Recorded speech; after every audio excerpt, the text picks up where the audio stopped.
The Democratic Party has now completely gutted their Build Back Better spending agenda to appease Joe Manchin and Krysten Sinema. Now, of course, it isn't just their fault. It's also the fault of President Joe Biden, who has not fought them at all during this process, did not try to go to their state, did not put out ads, did not do anything to try and force them to support his agenda. Instead, all he did was capitulate again and again and again, giving in to Manchin and Sinema.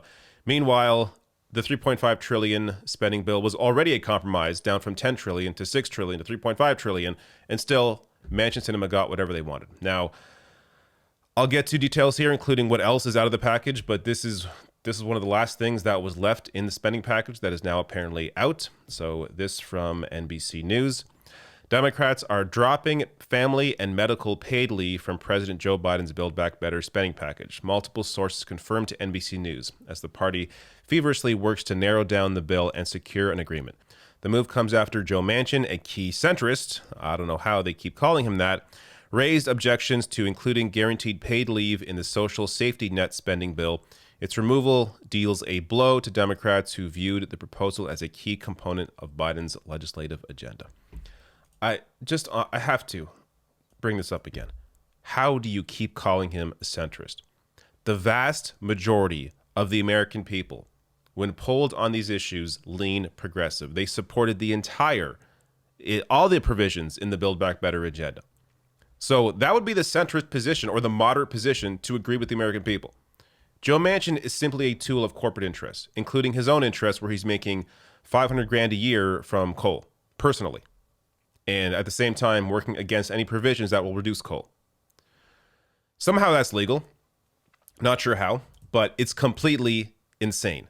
So that aside, this is obviously devastating. And again, I'm sure most of my audience knows this, but America, of course, one of the only countries left in the world that has no sort of guaranteed family and medical paid leave, still appears to be the case going forward. Now, a little more here. Manchin recently indicated he was not in favor of including 4 weeks of paid family and medical leave to the bill. The 4-week plan was presented as a compromise to the 12 weeks Biden initially proposed. Biden announced the scaled-back version during a CNN town hall last week. The U.S. is one of just 8 countries without national paid maternity leave. So they already cut it down to 4 weeks for Joe Manchin. Apparently wasn't enough. He wants 0 weeks. I don't know how Americans aren't out in the street just freaking out. How much more can you really take? Especially those that are educated, that understand what is going on in the rest of the world, understand how they are one of the few countries that don't have this. It's really remarkable. Now, reminder, Joe Manchin back in January called for up to $4 trillion in infrastructure spending. Changed his mind, I guess. Somehow the media doesn't keep bringing this up to him. You know, you think this is the first question you would bring up, but just amazing. Now, saw this posted. Little light humor here. Frank the Leftist, final version of the Build Back Better bill. A blank page. So let me tell you what is not in the bill. That was once in the bill. So paid family medical leave, as I just discussed, gone. Tuition-free community college, gone. Billionaire tax, gone. Joe Manchin, in that same article, discusses how, he doesn't like that either. President Joe Manchin now. So that's gone. Can't tax billionaires. Lower prescription drug costs through Medicare price negotiation. That's gone. Meaningful climate investment, gone. Of course, Joe Manchin, his investments into coal, massive part of that. Expanded Medicare to include dental, vision, hearing, likely gone. Still being discussed, likely gone. Universal child tax credit, gone. There's still a version of that in there, but it's means tested now. I think it's still in there. Who knows at this point? Reversing Trump's corporate tax rate, gone. Can't even do that. Can't even reverse what Trump did. And the midterms, gone. Democrats are not going to win anything. They're going to lose completely next year because they are not delivering anything to people. I don't know what they expect to do with this. Now, in case you're wondering what is still in the bill, universal pre-K, which is great, but also understand why it's still in there. It helps corporations. When parents are able to drop their kids off at school even earlier, that means more labor.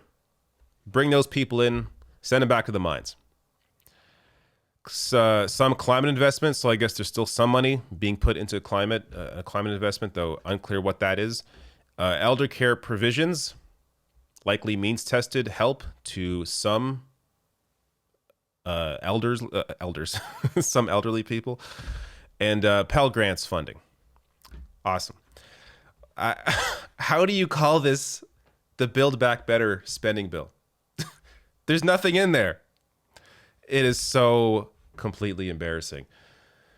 So, not to give you hope, but just to update you on what is still going on. Senator Patty Murray joins Gillibrand in refusing to accept news that Manchin is forcing paid leave out of the bill. Quote, "We are not going to allow one or two men to tell women, millions of them in this country, that they can't have paid leave." Well, good luck to you. I hope you're successful. I don't think you will be. Last thing here, since I want to end on some happy note, this does not matter at all, but you may enjoy it. Shared here by Ken Klippenstein, but from the Washington Post. They write here, perhaps unsurprisingly, Krysten Sinema and Joe Manchin have the highest median ratioed score per tweet in Congress as of 2020. This is almost certainly the result of their routine, whatever that says, routine blocking of various Democratic measures proposed in the Senate, notably following Sinema and Manchin. The next 18, I'm not reading this right. Sorry, it's late. This is a hell of a story. Notably, following Sinema and Manchin, the next 18 highest average ratioed members of Congress are Republicans, as the figure below shows. So in case you're not on Twitter, don't know what ratio means, basically, you tweet something out, if there are a lot more replies than there are likes or retweets, then you're being ratioed, meaning that the likelihood is that people are tearing you apart in the replies. Well, Sinema and Manchin at the very top. Of course they are, because they're absolutely terrible. Democrats hate them. Sinema has no shot in re-election if she is to go for re-election, and this hatred continues over the next 4 years, as she isn't up for re-election for another 4 years or 3 years. Manchin, it's a Trump state, so he may still be fine, but it really is, it's crazy just how completely against the vast majority of people those two senators are, and it doesn't appear to matter. They don't care. They simply are serving their corporate donors and their own financial interests. Sinema likely wants to have a cushy corporate job, wants to leave the Senate, or she wants to switch to being a Republican or independent. Joe Manchin, millionaire, very well off, will have a corporate cushy job if he wants that, but is, again, serving his own interests with that coal money and his corporate interests. So that's the situation. Progressives better not vote for this. There's no reason to vote for this. The bipartisan infrastructure bill, which 19 Republicans agree to in the Senate, 19.